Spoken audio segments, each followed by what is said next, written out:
I'm Sam Kemble. Welcome to Labor Market and Industrial Relations Review, a podcast by Workforce Delivery Inc. We conduct a management-side educational commentary that focuses on industrial relations, employment supply-demand, and employment administration. We review workforce management and labor market trends and focus on areas that we believe will be of interest to those in private sector settings in Western Canada. We are an apolitical organization and podcast. At times, we will weigh into politics and public policy issues, but only in relation to their impact on management-union relations, employment opportunities, the sustainability of our capital investment climate, together with their impact on labor market dynamics in Western Canada. We hope that you enjoy our show, and if you do, please subscribe for future updates or visit us at workforcedelivery.com.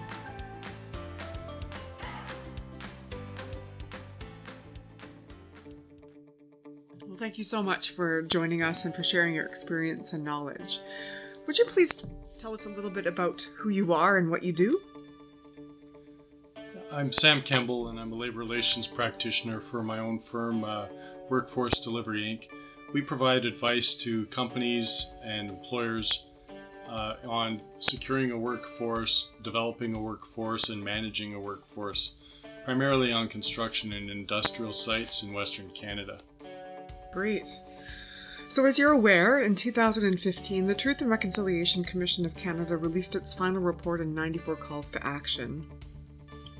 The majority of these were aimed at all levels of government and those within systems to affect change at a system level within child welfare, education, health, justice, and language and culture, with the aim of redressing the legacy of Indian residential schools.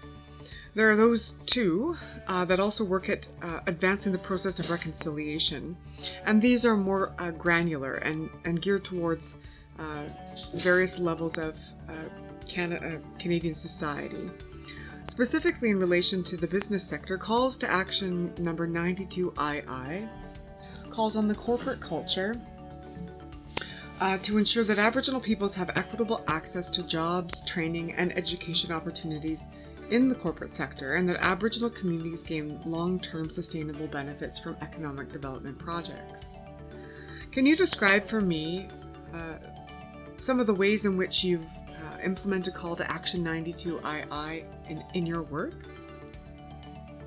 Yes, specifically, I've never been called upon to implement 92II in the private sector. However, private sector has experience in this through a different source, and a lot of the projects that I get engaged in with are on remote areas adjacent or within Indigenous territories. So part of the project regulatory approval issued by the government is that the proponents of the project must negotiate benefits agreements with the impacted First Nations.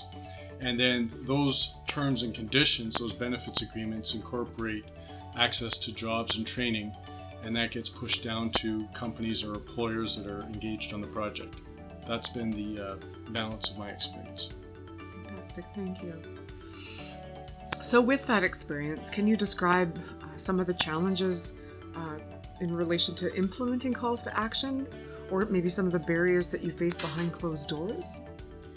Yes, the first and most profound challenge would be, and I guess an opportunity depending on how you want to look at it, is securing a mandate or commitment from the executive levels of your organization to get behind offering and making sure there's real access to opportunities on the project for Indigenous applicants. And that includes reducing barriers. So as a middle manager, if I don't have the power to make that call myself, my job as a middle manager is to make sure that the executive level of the organization understands why they need to do that, why it's important for the company, and what it's going to look like. The second major challenge is once that strategic mandate or direction is given, there's within the organization often cynics, naysayers, even sometimes racist attitudes that put barriers in place to putting in operational and tactical objectives to actually implement that strategic or motherhood statement. So, yeah, the short story is absent a strategic statement, the project or this kind of initiative is not going to be successful at all. And with that strategic statement, but with no procedures developed to operationalize it, then it's also going to fail. So the task as a middle manager is to get that mandate and see it all the way through towards an implementation plan. Thanks for that. Could you speak to why this work is important and why this work is important to you? Well, for me, I have a connection in terms of being adopted into a First Nation community, Sandy Lake First Nation in Ontario. I'm married to a First Nation woman from Piapot First Nation. So I have a lot of personal connection and want to get behind this. But within the organization, I have to translate that want into what's in it for the company. So I guess I would add that as another objective to making things like this successful is we can have personal connections and reasons why we do this. If we're not finding and developing things in a way that make it also beneficial for the organization, we're going to run into hiccups. And on the organizational side, I'm a slave to my occupation. I love labor relations, and I hope to have 20, 30 years left. And I don't want to look back on my career and see a bunch of examples of just a fake implementation of this.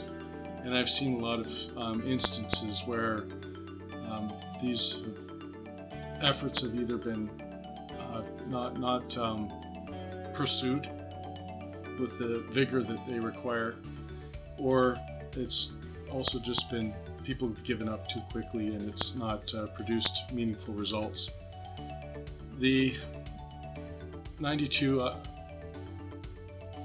commitment, II commitment, is about long-term jobs, and too often companies give very low-level and entry-level positions, or they train to a very task-based level. Like instead of a carpentry apprenticeship, they'll train someone to install a doorbell. Well, once you're finished installing doorbells, there's no more work.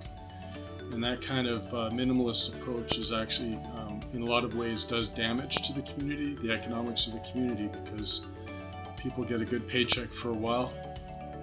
You might even get into car lease payments, except, for example, the project's done and they have no paycheck and no transferable skill sets. So doing it wrong isn't just not doing it. There can be harm that arises from that as well. So it's important to get it right. Great. Thank you so much for sharing your wisdom and your leadership insights. We really appreciate it. Thanks.